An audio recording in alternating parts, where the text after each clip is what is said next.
The iron gates groaned open, their rusty hinges protesting against the intrusion. The sound echoed through the still night, sending shivers down our spines. We stepped inside, a wave of cold air washing over us. The misty air clung to our skin, making it feel as though the spirits of the past were reaching out to us, trying to pull us into their world. The air was thick with the smell of damp earth and decaying leaves. Each step we took squelched underfoot, the wet leaves sticking to our shoes as if trying to hold us back. A full moon cast long, eerie shadows across the ancient graveyard. The silvery light illuminated the tombstones, making them appear almost ghostly, as if they were floating above the ground. We were here at the haunted Blackwood Cemetery. The name itself sent a chill down our spines, its reputation for ghostly apparitions and unexplained phenomena well known among locals. The old cemetery was silent, except for the rustling of leaves in the wind. The trees swayed gently, their branches creaking like old bones, adding to the eerie atmosphere. Crumbling headstones stood like crooked teeth, each one a testament to a life long gone. The inscriptions, worn away by time, told stories of love, loss, and forgotten memories. The feeling of being watched settled over us, heavy and unnerving. It was as if the spirits of the departed were observing our every move, their unseen eyes following us through the darkness. We couldn't shake the sensation, and it grew stronger with each passing moment, making the hairs on the back of our necks stand on end. The atmosphere was thick with tension, and every shadow seemed to hide a lurking presence, waiting to reveal itself. We moved deeper into the graveyard, our flashlights cutting through the darkness. The air was thick with an eerie silence, broken only by the occasional rustle of leaves underfoot. Each step we took seemed to echo in the stillness, amplifying the sense of foreboding that hung in the air. The names on the weathered tombstones were barely visible.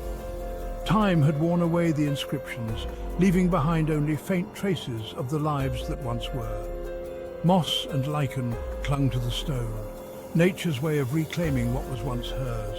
Each step felt heavy, as if we were walking on sacred ground, or worse, haunted ground. The weight of history pressed down on us, making it hard to breathe. It was as if the spirits of the past were watching, waiting, judging our every move. A twig snapped in the distance. The sound was sharp, sudden, and it sent a shiver down our spines. We exchanged nervous glances, our hearts pounding in our chests. We stopped, holding our breath, listening. The silence that followed was deafening, filled with the unspoken fears that lurked in the back of our minds. Every creak, every rustle seemed amplified, as if the graveyard itself was alive and aware of our presence. Was it just the wind or something else? The leaves rustled softly, carried by a breeze that seemed to come from nowhere. It was a sound that could easily be dismissed, but in the stillness of the graveyard, it felt ominous, almost sentient. The shadows from the trees seemed to twist and writhe, taking on menacing forms. They danced in the periphery of our vision, playing tricks on our minds. Were they just shadows or something more sinister? The line between reality and imagination blurred, leaving us questioning what was truly out there in the darkness. A low, guttural growl echoed through the graveyard. We froze, our hearts pounding in our chests. The growl seemed to come from everywhere and nowhere at once. Fear tightened its grip on us. A cold spot settled over the area, despite the warmth of our breaths. Whispers seemed to emanate from the shadows, though we couldn't make out any words. We were definitely not alone. We pressed on, our pace quickening, our flashlights dancing nervously in the darkness. Footsteps seemed to follow us, soft and measured. Every time we stopped to listen, they would stop too. Something brushed past me, cold and ethereal. I spun around, my flashlight beam cutting through the darkness. There was nothing there, but the feeling of being watched intensified. Section 5. A sudden chill, the presence makes itself known. The air grew colder, the temperature dropping noticeably. It was as if an unseen force had turned the dial, plunging us into an unnatural chill. The once still night air now carried a biting edge, cutting through our layers of clothing and sending shivers down our spines. Our breath formed clouds in the air, our fingers numb with cold. Each exhale was a visible reminder of the frigid atmosphere that surrounded us. We rubbed our hands together, trying to generate some warmth, but it was futile. The cold seemed to seep into our very bones, making every movement a struggle. The oppressive feeling of being watched intensified, pressing down on us like a physical weight. It was as if unseen eyes were tracking our every move, scrutinizing us from the shadows.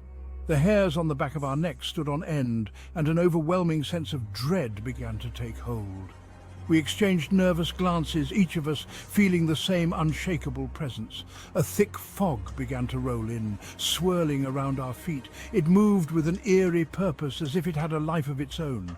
The fog crept closer, enveloping the tombstones and obscuring our vision. It was dense and impenetrable, making it difficult to see more than a few feet ahead.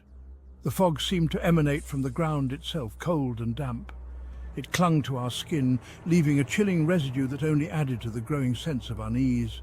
The ground beneath us felt different too, as if it were pulsing with a hidden energy, feeding the fog that surrounded us. We were being enveloped in something sinister. The fog was not just a natural phenomenon, it felt alive, almost sentient. It wrapped around us, isolating us from the world outside and drawing us deeper into its cold embrace. The sense of foreboding grew stronger, and we knew we were not alone. Something was there with us, lurking in the mist, waiting for the right moment to reveal itself. Section 6. Flight or fight, a desperate dash through the graveyard. We had to get out of there. We turned and ran, our flashlights bouncing wildly, casting grotesque shadows that danced around us. The footsteps followed, faster now, closer. Branches whipped at our faces, thorns tore at our clothes. We didn't care. We just had to get away from whatever was stalking us. The graveyard seemed to stretch on forever. Section 7. Trapped. Nowhere to hide. We reached the iron gates, but they were locked. We rattled them desperately, but they wouldn't budge. We were trapped. Panic surged through us, cold and sharp. The footsteps stopped behind us. We turned slowly, our hearts pounding in our chests. The fog swirled, obscuring everything from view.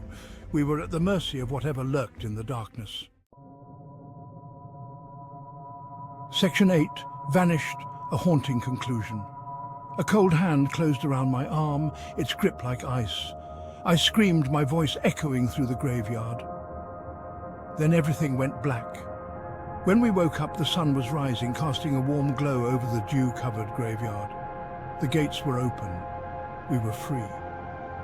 But whatever had happened that night, whatever we had encountered, would stay with us forever.